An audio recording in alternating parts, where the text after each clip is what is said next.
Yes. Awesome. All right. So good morning again, everyone. I'm Nicole Walker, the executive director of 3G, God's Gorgeous Girl Incorporated. And I am super excited to have you all here today for, I think this is our third Spring Forward Who I Can Be empowerment session. So go 3G. We are fortunate today to have all of our board members on, as well as my co-host. So Ashley, I'll kick it off to you first to introduce yourself, and then we can go around and introduce the other board members. Awesome. So I'm Ashley, and I am the director of events for 3G. I guess this has been 4 years. Yeah, so we are so excited to be able to continue this Who I Can Be empowerment session for another year.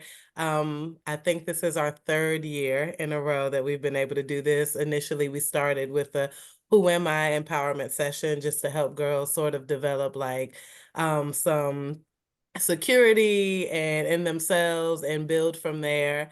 And then we had this idea where it's like, well, why don't we also extend it to a Who I Can Be and actually show them how they can now take those skills that they've learned in this empowerment session and put it toward their future. So we're excited to be able to do it again. Some security.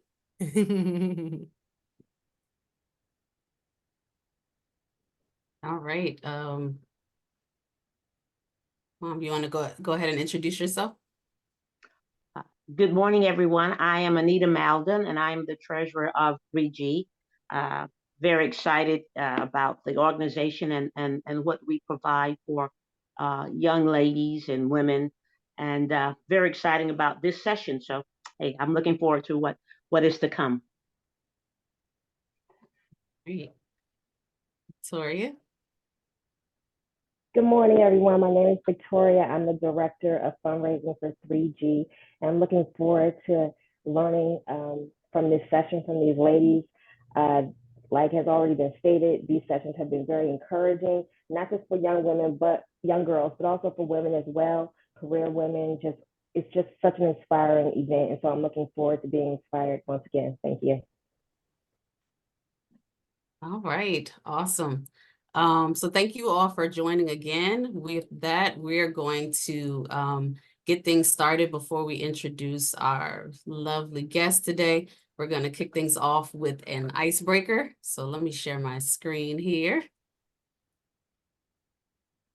And we are a little bit competitive, so so there will be a prize for the winner. All right, Ashley, I'm gonna kick it to you. Yay. Everybody knows I love a good game or trivia. So this one's just going to be simple. We're going to give you a minute to basically write down who all of these women are.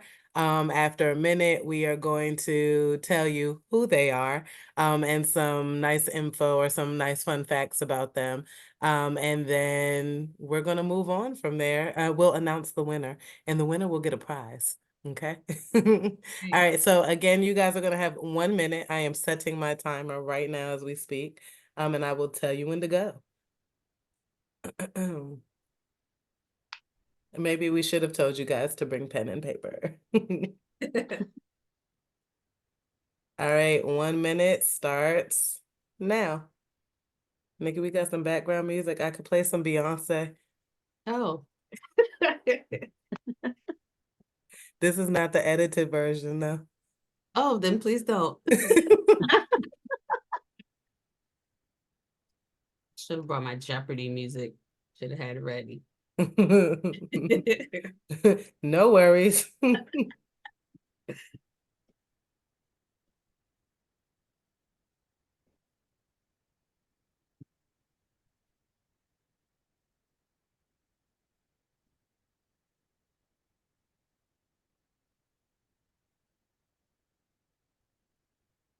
Oh, of course, there's an ad. I got a hotel deal.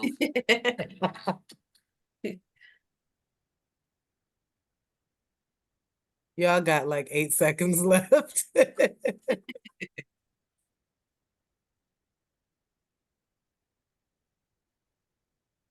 Oh, okay, there it is. All right. All right, so Who am I? And this is all based on integrity, guys. So tell the truth, okay? Shame the devil. Right. All right. So, number one, that is Ruby Bridges. And fun fact, she actually came to my school last year, virtually though, to do a presentation of her new book. So that was exciting. Number two, that is the Simone Biles. Gold winner in all things gymnastics in the Olympics. Number three, Supreme Court Justice Ketanji Brown Jackson.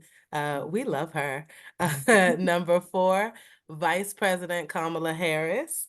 And number three and four, two huge examples, I guess, in the past year of women who have resisted. Number five, Serena Williams. Number six, that is her, the Gabriela Sarmiento Wilson. I'm a huge fan. Number seven, that is Jessica Watkins. Fun fact, she is the first Black woman to live and work on the International Space Station. Number eight, Quinta Brunson, one of my sheroes. That is the Abbott Elementary Stars 2023 Emmy win for Outstanding Lead in a Comedy Series. She was the first Black woman to win in that category in over 40 years. And just another fact, the Jeffersons, Isabel Sanford, she took home the award for her role in the Jeffersons in 1981. Number nine is Keke Palmer. And just to throw out a congratulations to her, in January, if you didn't know, she's the host of Password, and she became the first Black woman to win an Emmy for Outstanding Game Show Host. And not to mention, she was the first woman to win in that category overall, in over a decade. So shout out to Keke. And then number 10, is Rashida Jones, not to be confused with Quincy Jones' daughter, Rashida Jones, but this Rashida Jones. She's the president of MSNBC and the first Black executive, man or woman, to head a major cable news network. So Nikki, do you want to start from 10 and go down, or how Yeah, do you let's do do it. this? Let's do it. Okay, so if you got all 10, hold on, let me change my view because I can't see y'all. All right. Okay. If you got all 10, let me see a thumbs up. Silent wave, as I tell my kiddos. All right. No. Okay. 9. I'm about to give y'all my best boys to men. 10, 9, 8, 7, 6, 5. Oh, come on, Christine. And Megan. Look at our two speakers. Yeah.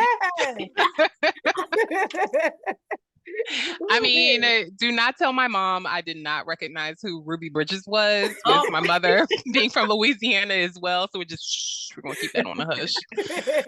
Yeah. Is she watching?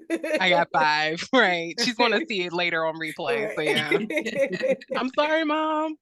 But yeah, I got 5 and I feel really bad because I didn't even know who number 10 was. I realized like her prominent position at MSNBC. I never knew it was a Black woman. So that's awesome. I learned something new today. But yeah, I got a lowly 5, Ashley. I failed today. What about you? What about you, Megan? Yeah, I got 5. A lowly Unfortunately, lowly could 5. not. Unfortunately, I did not know. I'm gonna blame it on the fact that I don't have my glasses on. I did not know There you go. 1, That's it. That's it right there. 10, and 7. So, and I didn't recognize Keke Palmer. So, yeah, bad eyesight when you get to be this age, you know. I'm not Really, accepting Megan? that. I'm not. Don't do that, Megan. Okay, well, we have our 2 winners who are also our 2 speakers. So shout out to you guys. Congrats. We'll And share. We'll right. share. You will. Yes. And we'll have another game a little later. So you have everybody else has a chance to redeem themselves. Yay. Thank you. All right. We are going to move on. So I will kick it over to Nikki. All right. So We are fortunate today to have two amazing women speakers with us. These are young Black women, and I'm super excited. They are from unique industries and fields, and I cannot wait to hear from them. We have Miss Christina Nelson-Smith and Miss Megan Mitchell.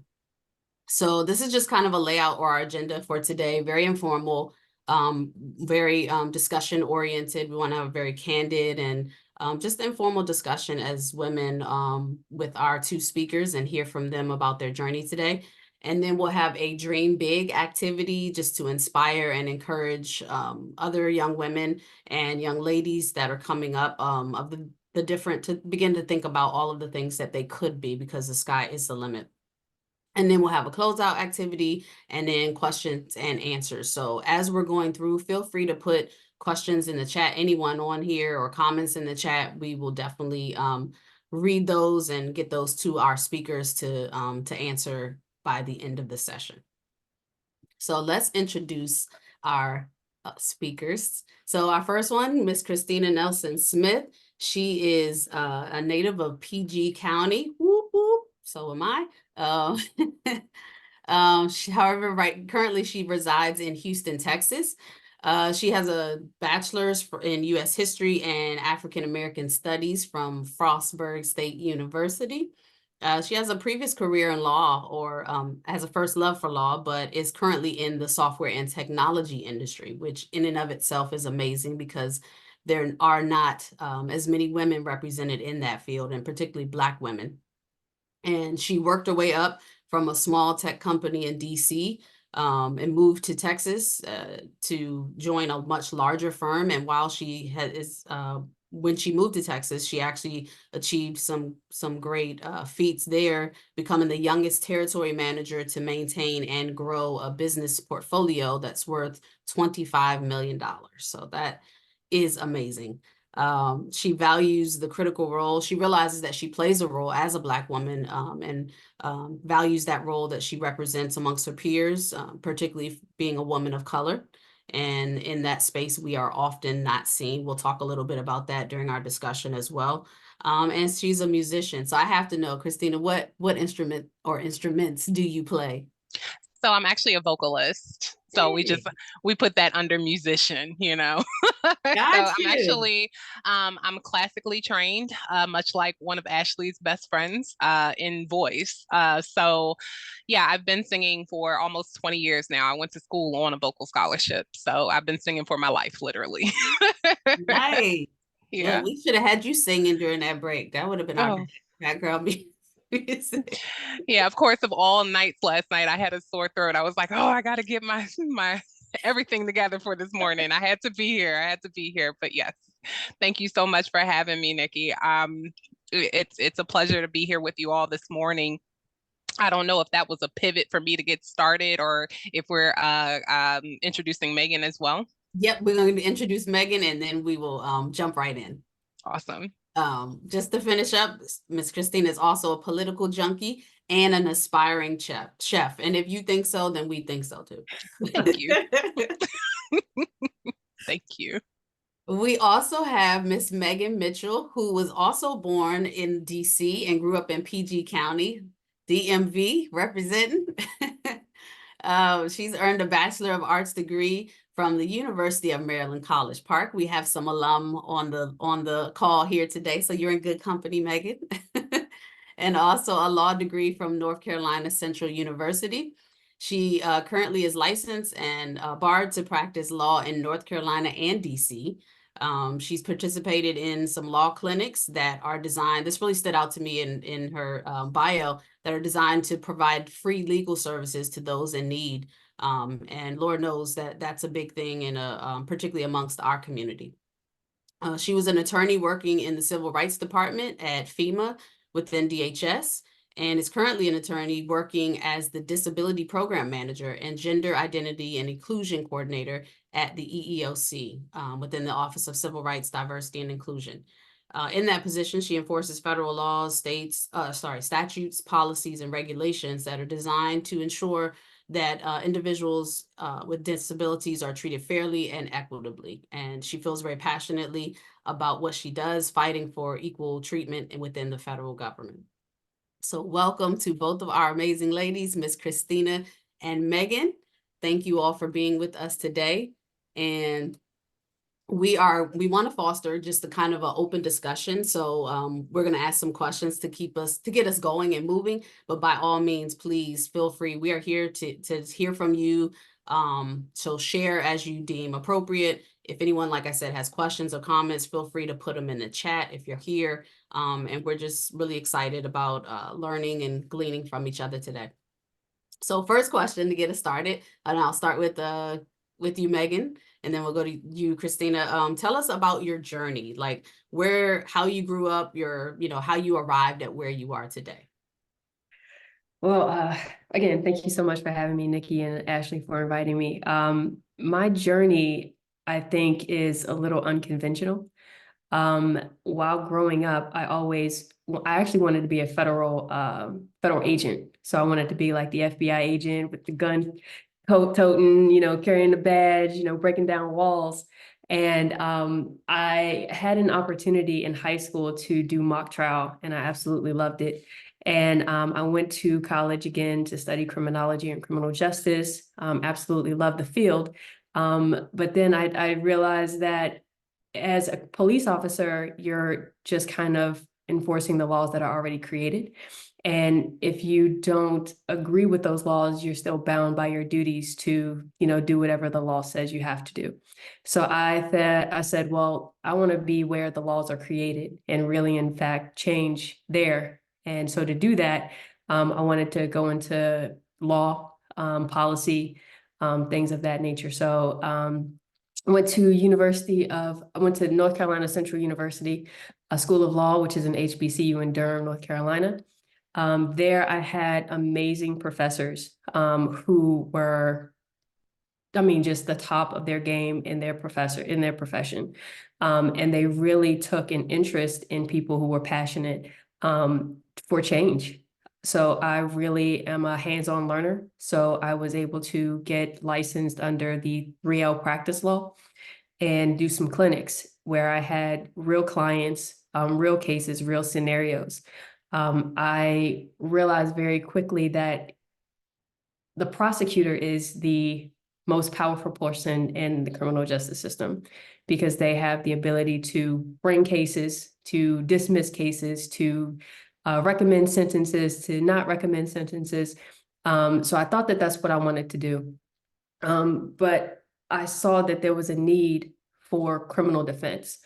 And if you do not know your rights, or if you do not have someone who's zealously advocating on your behalf, then you're at a disadvantage.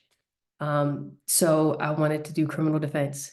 And to be honest, it was heartbreaking just to see people who look like me, people who look like my brother, people who look like my uncle, continuously going down the criminal justice system. I also did some work with domestic violence. And again, that was heartbreaking. I remember one of my first clients, I was crying with her. And I said, well, I don't think that I can maintain neutrality as an attorney. So I realized very quickly that domestic violence was not for me.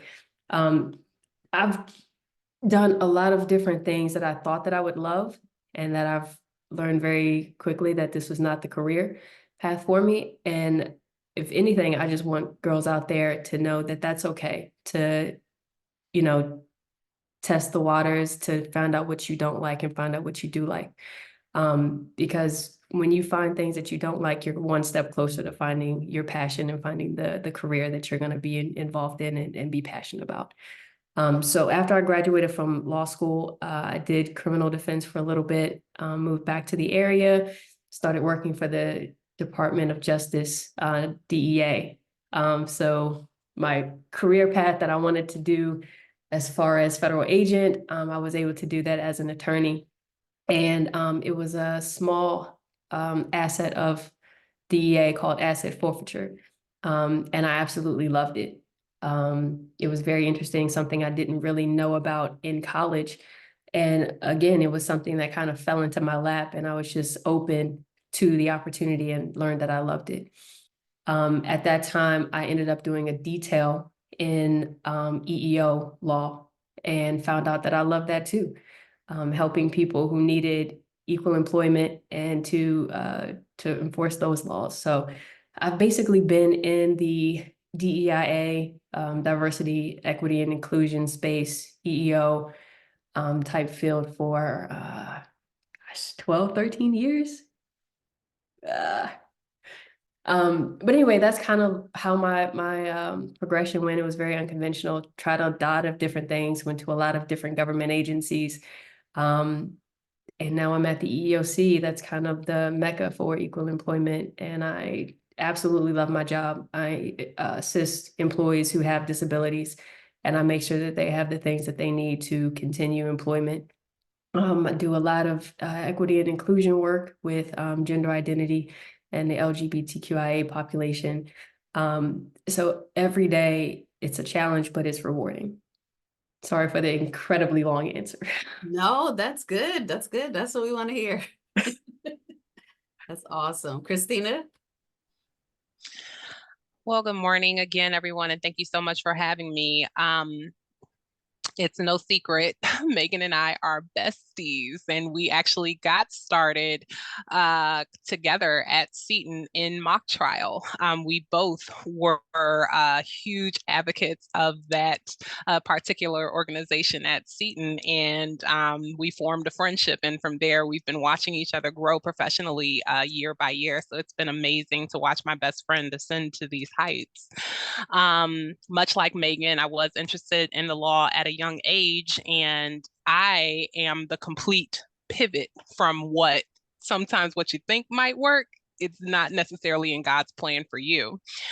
So I had to be open to what that pivot looked like. So I went to college, ready to major in pre-law and United States history, to move on to to move on to law school rather. But that just was not in the stars for me. I did end up completing my bachelor's in United States history with that minor in African American studies, because I think it is absolutely vital to know who we are as a people, to compete appropriately in the corporate landscape. Soon after I got out of college, I was doing my LSATs and prepping, and I kept hitting a brick wall. I was like, okay, God, what are we going to do? What's going to happen here? And I got an amazing opportunity in a technology company. It was in a startup format in Bethesda, Maryland. And with that, I was exposed to a world that I knew nothing about. We're all the geriatric millennials at this point, right? So, our access to technology growing up was not as broad as it is to the generations that came after us. So, I knew Excel and you press a button and you make it work. But now I had an opportunity to take a look at what goes into software and how do you sell it and how do you grow it. So entry level role, but nonetheless, it got me exposure into a field that I knew nothing about, and I loved it. And I kept growing and I kept excelling. So I decided to broaden my horizons outside of the DMV and take a look at a company called Securus Technologies. Securus Technologies is a company that provides telephonic and software services for the incarcerated population across our country. This is a very niche role. Oftentimes, these types of companies they're given a bad rep in the media because you feel that, oh, they're just fleecing this population that is very overlooked, oftentimes doesn't have the best financial resources, and they're fighting simply to make a phone call, have enough money to make a phone call. However, with Securus, it was a little bit different, where we only served the public, or we continue to serve the public holding facilities and jails and county spaces across the country. We do not interact with private. So I had the opportunity to go into facilities across our country after I was hired on at Securus in Dallas, Texas. I was exposed to sheriffs and wardens and lieutenants and people who make decisions for our incarcerated population that unfortunately, overwhelmingly looks like us. and provide a different perspective. You know, oftentimes when I would walk into the facility, they would already have it made up in their mind, oh, this is Miss Smith. She's not going to help us. You know, she already thinks we're bad people because we're cops. But it allowed an opportunity for dialogue, which oftentimes is not there. Of course, I had to represent my company's interests, but I got to develop these relationships that we talk about in the media, but unless your boots on the ground, you really don't know what's going on there. So that was a huge game changer for me, to be put in those spaces with facilities that service New York, for example. I had Suffolk County, New York. That covers Queens for New York. And that was, it sounds so small, but it was so big in retrospect, you know, to come in and deal with this leadership staff that makes the rules for people, but they just simply want to be heard, and they're coming in to do a 8 to 5 or 8 to 6 and go home. So again, providing top tier service and quality for incarcerated family, friends, and other loved ones, being an advocate for secure technologies, and, you know, just working my way up in boardrooms and in offices that you literally do not see anyone that looks like me. But I need to add one more thing to my biography. There was actually a pivot when I came back into Houston after having left my promoted position at Securus in Boston.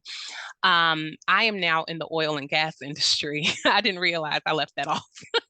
So I have now had the pleasure of serving in 2 major industries that have a severe absence of women of color in the boardroom and in sales positions. Again, as you would imagine, in oil and gas, we're completely underrepresented. We are not in those spaces, let alone on the sales and business development side, which is where I function. So I consistently show up every day,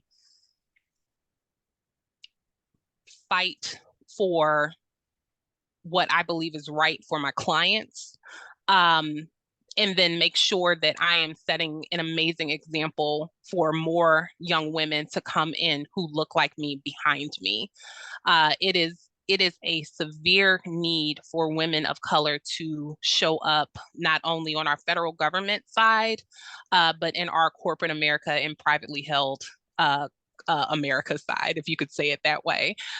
So I think Megan and I, being best friends, we're like that example of what you think is going to happen. Somebody's going to pivot over and show up in the same way that young women of color need to see, along with the established route of federal government presence that we all already have, especially back home in the DMV area. So a little bit of rambling there, but nonetheless, that is where I am professionally. And again, it is an absolute pleasure to be here with you all this morning. Awesome. Thank you all very much. Ashley, I'm gonna kick it to you. Yeah, thank you so much, Megan and Christina. I'm over here like tearing up listening to y'all's journey stories, especially because if you hadn't guessed, we all went to high school together. So shout out to the Seton Fine China on the call. So I'm gonna go ahead and kick it to our next question, which is basically when and or how did you know you wanted to pursue this career field? And you guys kind of touched on it a little bit already. But also, what did you do to prepare for it specifically? Megan, do you want to go? Sure. Let's see. So like I said, I kind of fell into this role. I was just open to different opportunities.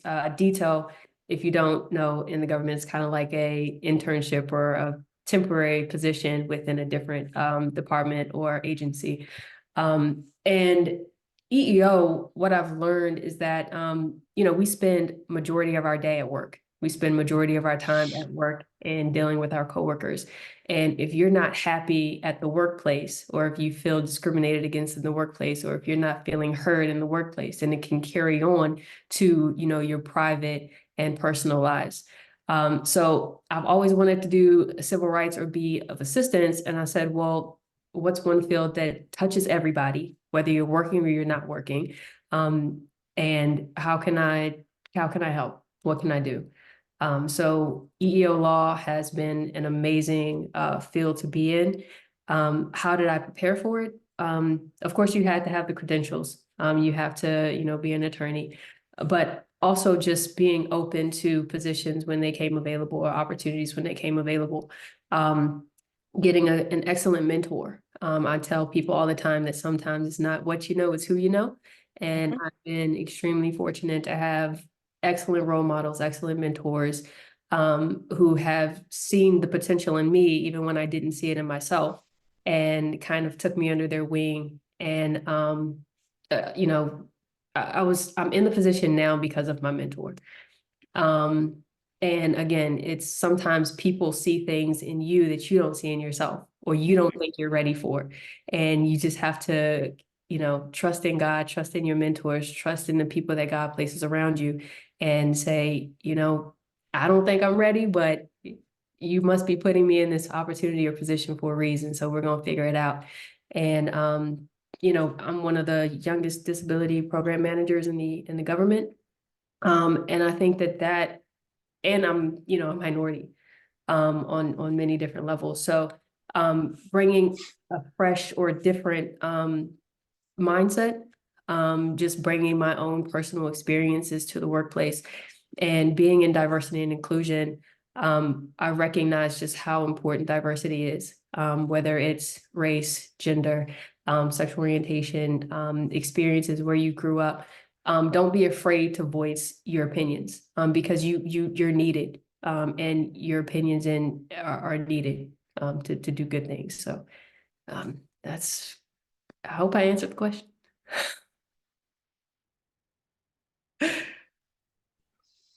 Okay, well, I'll pivot off of you, Megan. You took actually the answer right out of my mouth. I have an amazing mentor who is also an attorney back in the DC area. Of course, I met her actually at church, and I found that she was an attorney, and I said, "Oh my gosh, I want to go to law school." And from there, it just branched off into Christina. You can have a love for the law, but the law may not be what God intends for you in your particular journey, because I see some strengths in you, and I see that you're not staying here in the DC area. She and I literally had this conversation about a year or two before I decided to move to Texas originally. So mentors definitely see things in you from an objective point of view that sometimes, those who are closest to you may not see, because they have this pretty package made up for what they might think you're going to be. Like, oh, that's my baby girl, she's going to be a doctor.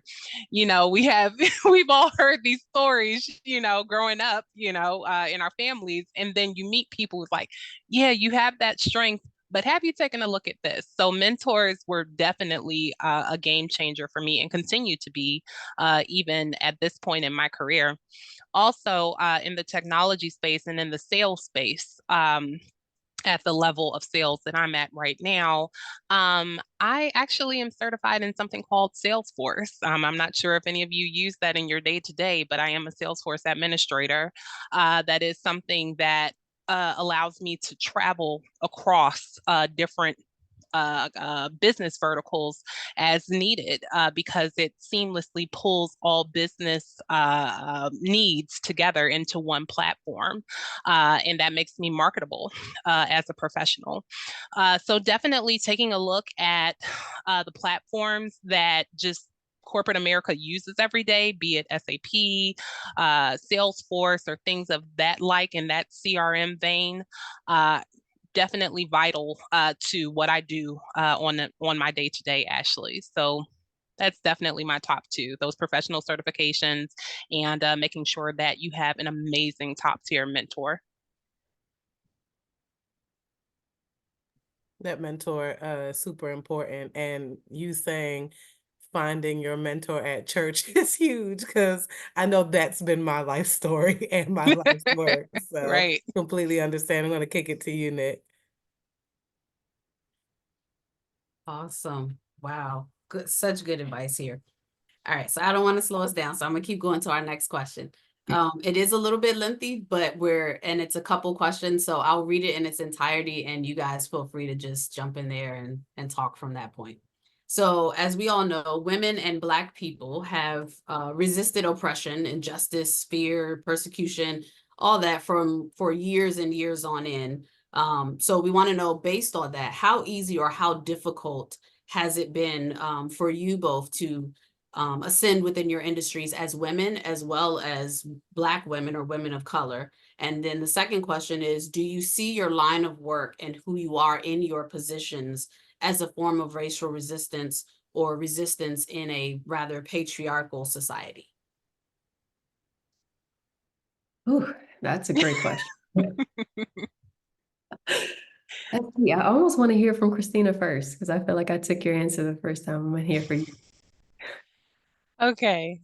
We were actually thinking about this last night because we definitely took the opportunity today as an honor, and we wanted to have a good, strong answer for this one. My form of resistance every day is showing up as my authentic self, meaning um, I'm here in Texas, y'all, and I'm going to be real. You know, I'm here in Houston, Texas, and they already have an expectation based off of social media or whatever access they've ever had to Black women of what or who I am, you know?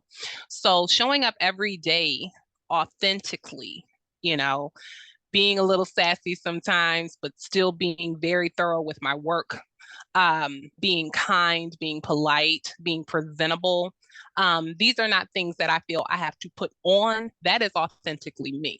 So that is how my form of resistance is. I will never fit in corporate America's bubble, and I don't want to. And having that made up in my mind helps me resist every day, period. um, I, I, what I have come to find since I've been in corporate America, you know, coming out of college, however many years ago, it is so easy to, in the workplace, fall into a monolithic culture when you get your click. So maintaining also your independence in your workspace is incredibly important as well, again, to show up in a form of resistance, you know. Um, that I hope that makes sense because I really took the time to think and ponder on that one. Your authenticity, who you are, is your form of resistance. Um, and then when you go into the actual actionable parts of your work, um, just simply doing your best, you know, don't ever become jaded. Don't ever become, you know, oh, well, I'm going to get passed up for the promotion. No, you work, you show up 100% for yourself as best as you can every day. You work, you put in your best, and you move on with your day. Um, and that type of mindset has allowed me again to be in the spaces that I never thought I would be in, especially now being in the oil and gas industry. That even being from the East Coast, that's not even something that's, you know, a big thing, you know, for us there in the DC area. But down here, that's the moneymaker. And I said, that's what I want to be a part of. And the more that I show up as myself every day, whether folks like it or love it, it continues to let me into meetings that my counterparts on my team don't get invited to. And it continues to, you know, get me invitations to drinks after work with executives, you know, because they recognize Christina is going to be solid because she's showing up every day authentically without any apology, and plays well with others. So there you go. Megan, what do you have to say? Wow. Thanks, Christina. I'm just sitting here like as a proud mom. I'm like, that's my best friend, go best friend. Go, But best friend. I think that working, and I want to say this, that my thoughts and opinions are my own. They are not of the government or the EEOC.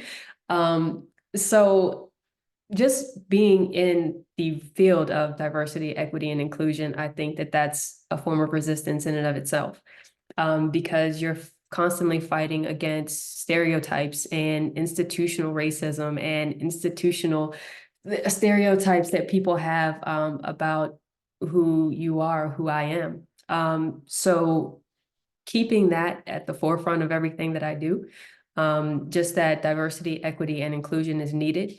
And you're going to literally, somebody can tell you that diversity is not needed because everything is already just and equitable. And you're like, then why do we still have to fight for equal pay? Or why do we still have to, why are there still not too many African Americans getting into law school or medical school or STEM? And I think that it starts at a very early age.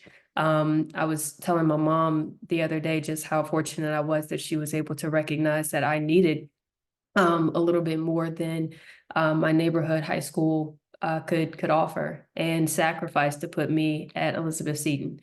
My brother, he got into the science and tech program at Roosevelt, and now he's a Ivy League anesthesiologist. So I think that both my brother and I, being minorities in the fields that we represent, and all of my best friends and the amazing women that I talk to on a regular basis, we're all forms of resistance. Just because we recognize that the stereotypes are there, we recognize that these ideas and ideals are there, and we constantly fight to prove wrong. I think just by being who we are, people seeing that, hey, we're in these positions, we do exist, we are successful. I think that that is in and of itself an underspoken power that we have. And I don't think that we should shy away from it. I think that because other people who don't look like us are not shy about letting people know their trials and tribulations and their aspirations and what they're doing. So neither should we. You can be humble and you can be confident. And just, again, it's not a braggadocious thing. It's more so letting people know that we do exist, that it is possible. And again, working for the government, I've been fortunate to work in different agencies under different administrations. And like I said, I don't want to go too much into politics, but we all know that certain administrations are a little bit more favorable to diversity, equity, and inclusion than others. And so dealing with an administration for 4 years that literally said that we could not do training on racial diversity issues, or LGBTQIA is should not ever be spoken of, and still finding ways around it. When they were dealing with the whole race critical theory, and most people were so against it, but you don't even know what it is. So it has been a struggle, but it has also been very rewarding to see where we have come, where we are now, and the future.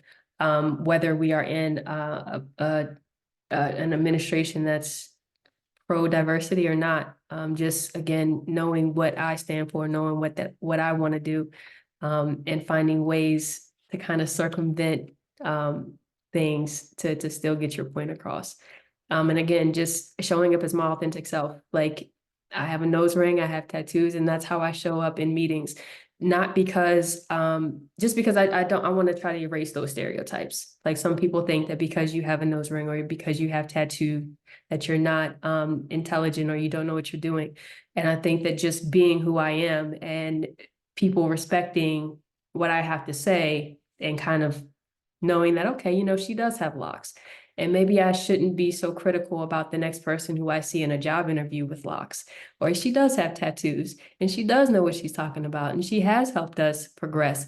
Maybe I should change the way I think about people with tattoos. So again, to kind of piggyback, just showing up as my authentic self, being confident, but still being humble, being able to listen, but still being confident to speak my own truth.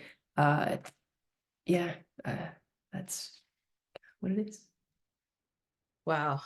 Um, Thank you all for that. That is, I think that's such good advice. And while it may seem on the surface a bit simplistic, go just show up as your authentic self. You'll be surprised how challenging. And I know you two ladies know that all of us actually as Black women on this call probably can attest to how challenging that really can be sometimes. Right. To show up and be your authentic self, knowing the opposition you may face, knowing Right. that the stereotypes, like we said, that people already have about who we are before we even step into the room. And even maybe sometimes knowing that some of those minds will never be changed, Absolutely. even as they see that those stereotypes are false, but Right. still having enough courage and boldness to show up every day as ourselves and allowing, like I think you guys mentioned earlier, allowing God to kind of guide your path, right? Because I too have experienced that. It doesn't matter what opposition you're facing in a room. And like you two are suggesting, if you come up and show up as yourself, it doesn't matter who doesn't want you there and who says you don't belong there and you don't qualify to be there,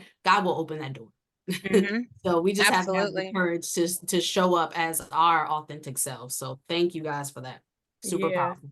Yeah, and I mean it's even more important because we know that the system wasn't built for us to be in these Yep. positions in the first place, right? We weren't supposed to be successful. I mean, and beyond successful, we weren't even supposed to be there, period. So Right. it is saying something just to show up every day. But then on top of that, right, because we know generations before us, they felt like they had to appear in a certain Right. way in order to get there. So now to be in a space now where we can say, I can show up in my locks, I can show up with my tattoos, I can show up with my piercings, and just let you know I'm still going to do the job that you hired me to do, and probably better than anybody else you hired to do it. It's resistance. Like, Right. which is the point of what you were saying. So like that's a big deal. Like Nikki was saying, to just show up as your authentic self. Like sometimes it's hard for people to accept who you are. And that's okay because we've been here and we're gonna be here. Right. My mom literally Not said going that nowhere. when I'm going to Yeah. press my hair out, when I'm going to take my locks out. Hmm. And I'm like, "Oh, I think they're, Yeah, I know. And sometimes that's a form of resistance too.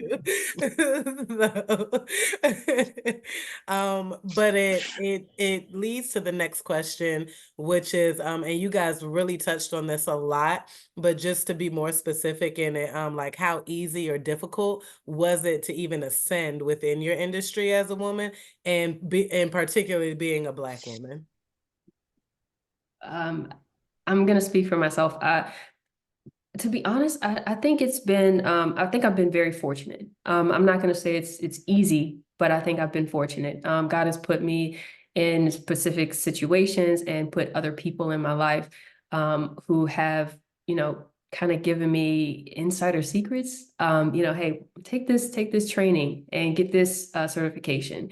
And then, hey, there's going to be a job that's going to be posted. It's not posted yet, but when I get it, I'm gonna send it to you. So I think that those things have been incredibly invaluable. But then also on the same time, me being prepared and being able to apply to those positions confidently and sitting through the interview process and, knowing that I don't look like a lot of the other applicants and, confidently answering the questions and doing the right things in order to get hired. So I think that it's twofold. I think that, it's definitely God, things that you cannot control. And then it's also getting yourself in a position to be prepared when those doors are open.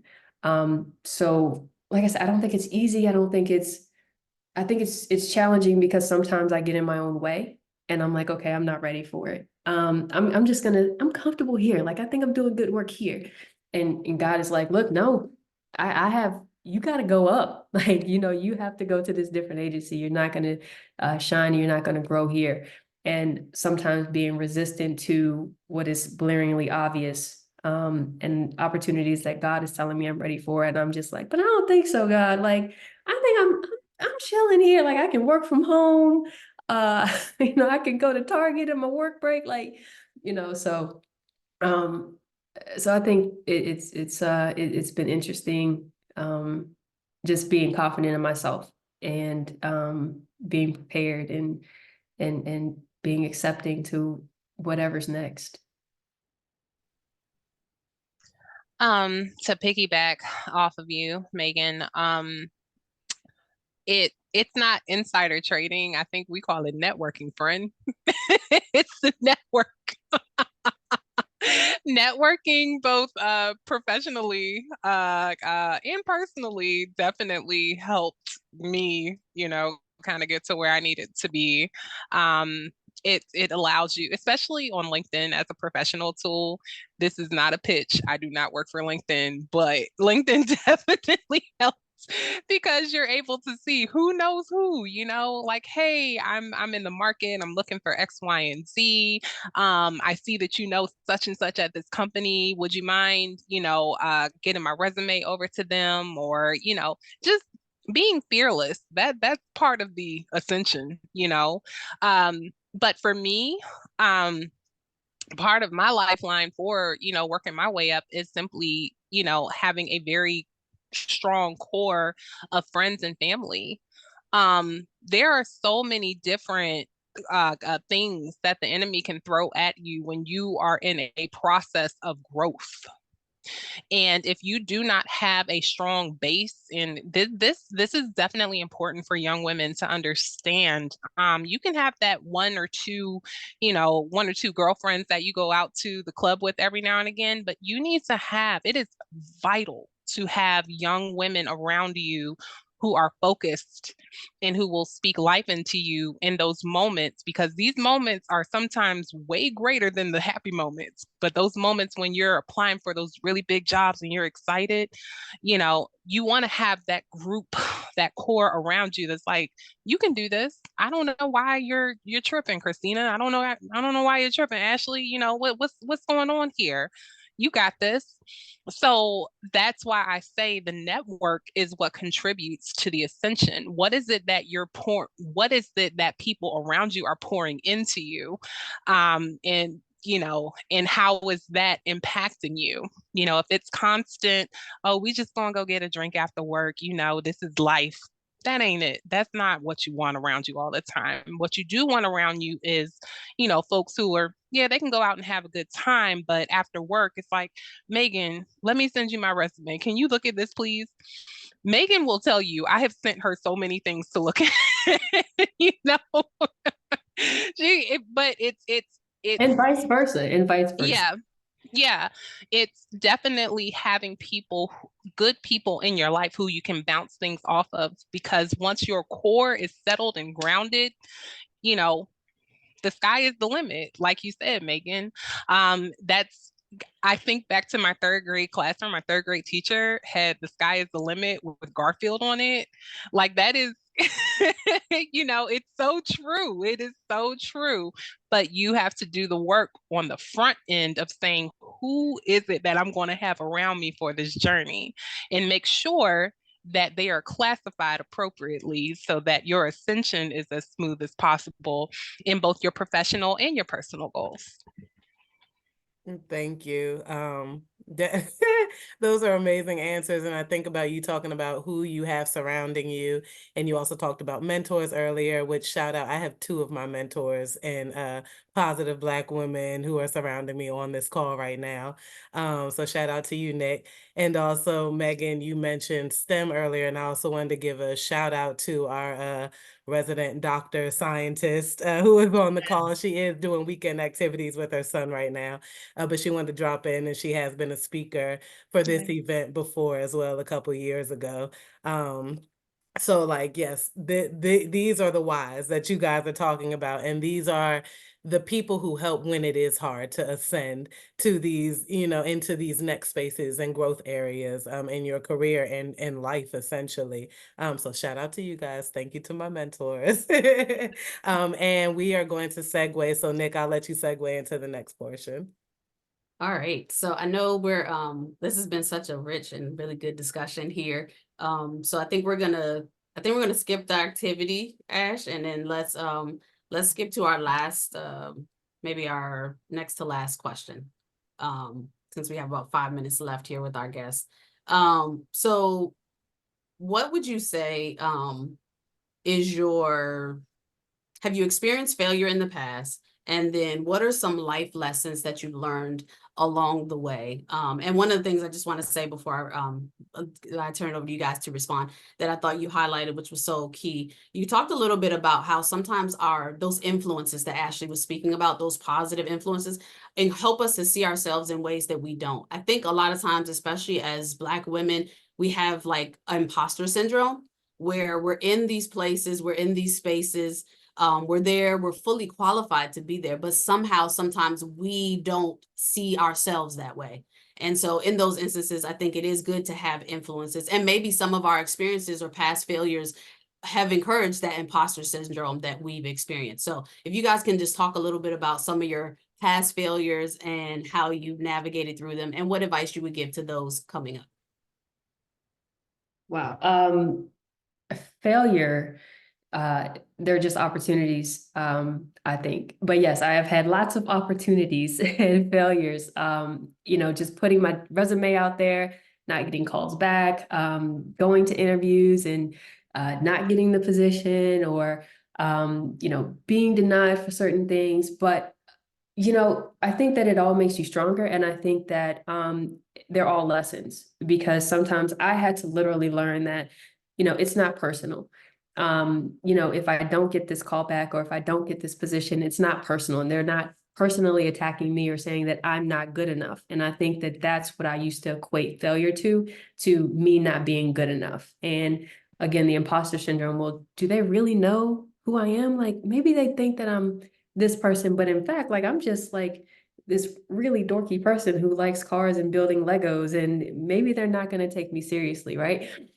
So I think that, yeah, it's been a challenge in my own mental to realize that. And just personally, last year I suffered a stroke, and I was out of work for 2.5 months. And as an attorney, that's all you do is think. You use your mind. And I literally had this condition where my mind was altered. I had to learn how to walk again, and I had to learn how to talk again. And before I got on the call, just about how important it is to have people around me, a good friend of mine said, you're going to do great. And if you stutter, or if you stammer, it's okay. Just collect your thoughts. You're going to be fine. I support you. They're going to get something good out of it. And it's those moments, it's those people, those minor things that people say to you that give you the confidence to go on. And just, again, being back full time. I think I've only been full time back for the next 3 months. For the last 3 months, I said, well, how are people going to react knowing that I had this major medical event? Are they going to take me seriously? Are they going to still feel confident in having me as the face of their diversity program? So sometimes your failures are opportunities to gain confidence within yourself, and to really see that the people around you really support you and really know, your worth, and just sometimes trust in people who are outside of yourself. So.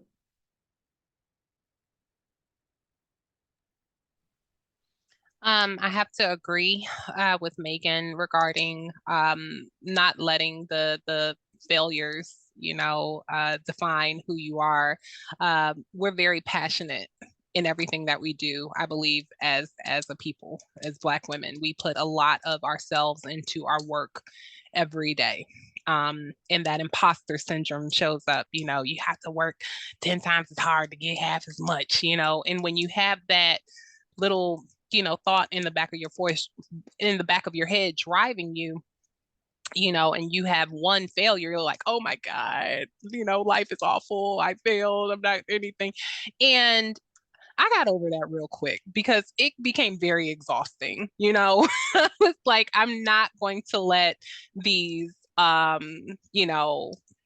interview processes, or for me, I'm in sales. So if I don't win an RFP, for example, I'm not going to let that define me, because I know I put everything that I had into it, and I gave it my best. I have failed, I literally have failed at things, but again, it's the lesson that I took from the failure that I try to apply in life as I move forward in any and everything that I do. It's hard in the beginning, you know, when you're a young professional and you're getting your bearings straight and you're going through these, you know, different interviews, and you can kind of read the room and see they're trying to ask you a question for a certain problem they have right now. I can't speak to your problem. I don't know what issues y'all are facing, you know? So that type of practical approach is what I learned from those previous failed interviews, you know, and that gives you the confidence to move forward in those types of spaces. So yeah, failures, many, but do they define me? Absolutely not. Absolutely not. Don't be afraid to fail. I was terrified out of my mind to move from Riverdale, Maryland to Dallas, Texas. I could have easily failed. That's a very big risk to take. You know, I didn't have anyone out there. But I did it and I made it. And the thought of failure is of course looming in the back of your head, but I'm going to bet on me, you know, at the end of the day. And having that confidence definitely helps you move past those rough moments when you sometimes do have a boo-boo. So, yep, that's my answer. So good. So good. Failure, don't run from failure. I like that. Don't avoid, you can't avoid it. But at the same time, what can you learn from failure, as Megan was talking about, which is good. Sometimes it's in those opportunities that you learn about yourself. And then also, like you were saying, Christina, don't allow it to define you. Yeah, I failed in that instance, but I am not a failure. And being able to pick up and move forward from there. Very good advice. Ashley, I'm gonna kick it over to you. Yeah, our last question is simply who inspired you or who inspires you? Wow. Mhm. First of all, my mom inspires me. She was a single mom and every day told us that we could do the things that were at that time impossible, right? You know, because a child, single parent, you know, African American, you're not supposed to be successful. You're not supposed to get advanced degrees. You're not supposed to be managers and you know, role models in your field. And my mom was the epitome of face things head on and you can do whatever you set your mind to do. So my mom, shout out number one. My brother, who's younger, but I call him my younger little brother. I look up to him. And that's another thing. You know, we talk about mentors, but don't be afraid to have mentors that don't look like you. If there's an opportunity for a white male who wants to take you on a week, don't shy away from that. Don't be afraid of that. Older Black man, don't be afraid of that. You can literally learn from everybody you encounter. Sometimes it's the things not to do, and sometimes it's the things to do, but you can learn from everybody you encounter. Justice Brown Jackson, you know, our first Supreme Court justice who's African American. Sotomayor, Sandra Day O'Connor, Ginsburg. Just looking at people who, to me, that's the beyond the stars, right? And seeing their trials and their tribulations and what they had to do being women in the legal field, I know that I'm not different. Like literally, Justice Brown Jackson has had to deal with public scrutiny. And so if she could deal with it on a public fate, I can deal with it in my area. You know, and she does it with grace and poise and with dignity and intelligence. And there's no doubt, no matter who you are, that woman does not know what she's talking about. So if I see people like that, I'm like, you know, I can do this on my little level here at the EEOC or you know, PG County. So yeah, I mean, I could sit here and talk all day about people I've looked up to, but I'll stop there. Definitely my mother is my biggest and greatest inspiration. I shared earlier, my mother is a native of New Orleans, Louisiana. My mother was born into the Jim Crow South and matriculated during the Civil Rights period. She came through medical technology at Xavier University and took a huge bet on herself and moved up to Washington, D.C. So thus began the story of me. But nonetheless, my mother has held positions throughout her career that sometimes actually had a prerequisite of a medical degree, which she did not have, only having majored in medical technology and biology. But nonetheless, my mother had the chutzpah, and that's where you see a little bit of my fire coming from. It comes from my mom. And she served our men and women in the military along with their families at Walter Reed Hospital for her entire career in kidney transplant. She worked in that part of medicine. So my mom definitely number one, just my all-time hero. Apart from that, I have a few unconventional people that I look up to. I have an amazing group of best friends, and one of them is here on the call. You've heard a little bit of Megan's story, but when you get to watch people ascend to places and you have been with them, almost your entire life, it's okay to look up to them as well. Megan is definitely one of my biggest heroes. You watch people go through things and they still show up 100% every day in whatever life throws at them. So I have to, give it up to my best friend on this call this morning that she's if you're in need of a mentor, hit up my best friend. But apart from that, my other unconventional, huh? The check is in the mail. Thank you for saying that. Thank you.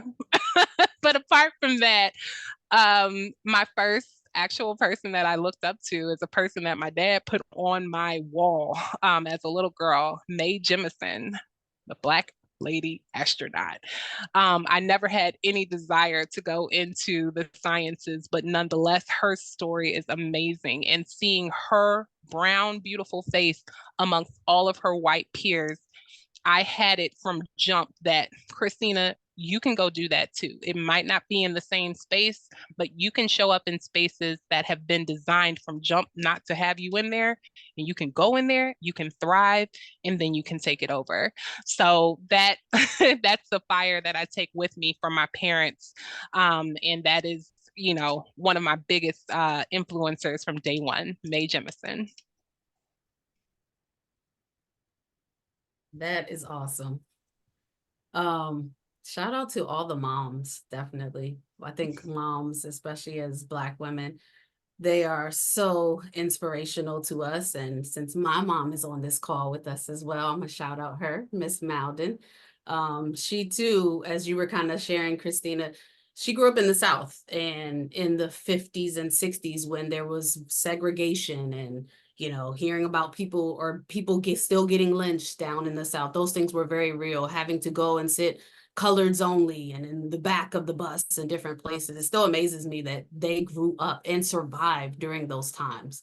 And so she's been super inspirational to me to come from those type of background to end up being, for those in federal space, a GS-15 in federal government, a chief at Department of Justice.